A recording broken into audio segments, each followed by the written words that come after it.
Close your eyes for a second. Really try to remember being 2 years old. Not something someone told you happened, not a photograph you've seen 100 times, but an actual memory, something you lived. Chances are you're coming up completely empty. And here's the wild part. You were conscious during those years. You were learning, laughing, crying, experiencing the world with full emotional intensity, and somehow every single one of those moments just vanished. This isn't a glitch. This is one of the most fascinating mysteries in all of neuroscience, and the answer involves a growing brain, the nature of time itself, and the strange way memory actually gets built. The phenomenon even has a name, infantile amnesia, and it describes the near-universal inability of adults to recall events from the first 2 to 3 years of their lives. Most people have fragmentary, unreliable memories from around age 3 or 4, and almost nothing concrete before that. For decades, scientists assumed the answer was simple: babies just don't form memories. But that turned out to be completely wrong. Research has shown that infants as young as 6 months can retain memories for weeks. Babies remember faces, voices, smells, routines. They recognize their parents. They flinch at loud noises they've heard before. Memory formation at a basic level is happening, and yet almost none of it survives into adulthood. So what's actually going on? The leading explanation centers on the hippocampus, a seahorse-shaped structure deep in the brain that is absolutely critical for forming what scientists call episodic memories, the kind that attach a specific event to a specific time and place.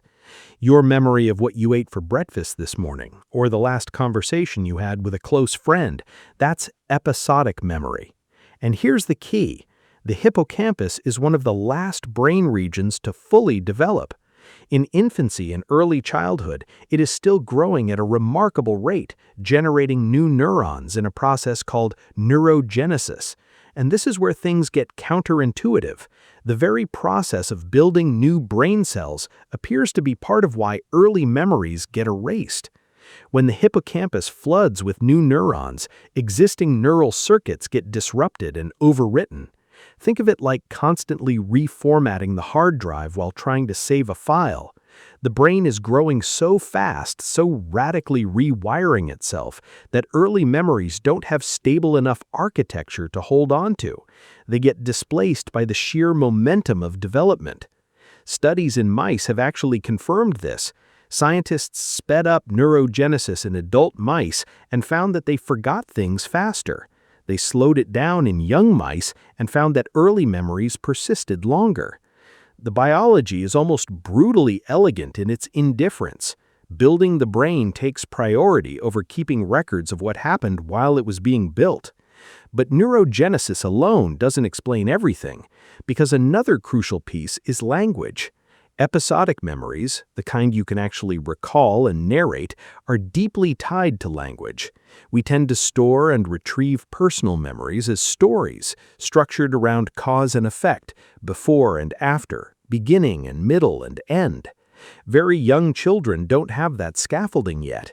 Without language, early experiences may be encoded in a format that the adult brain simply can't later retrieve.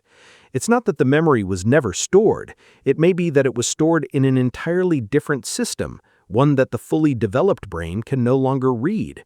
It's like trying to open a file format that your operating system no longer supports. There's also a third dimension to this, and it's surprisingly philosophical: the sense of self. Autobiographical memory, your life story, requires a narrator.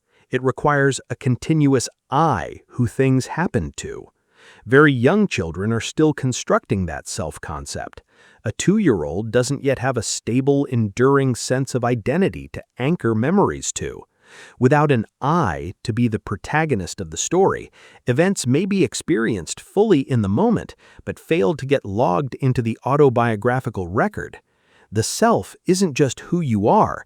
It turns out it's also the filing system for everything that has ever happened to you. What makes this all even stranger is that the experiences of early childhood absolutely shape you. the attachment patterns you form with caregivers, the emotional tone of your early environment, the degree of safety or stress you felt. All of this leaves a profound imprint on your personality, your nervous system, your relational patterns as an adult. The memories themselves are gone, but their fingerprints are everywhere. You were shaped by a story you can no longer read. Your earliest years are the most formative of your entire life, and you will never consciously access them. In a very real sense, the person you are today was largely built in a time you can't remember, by an experience that is permanently, beautifully, and somewhat heartbreakingly out of reach.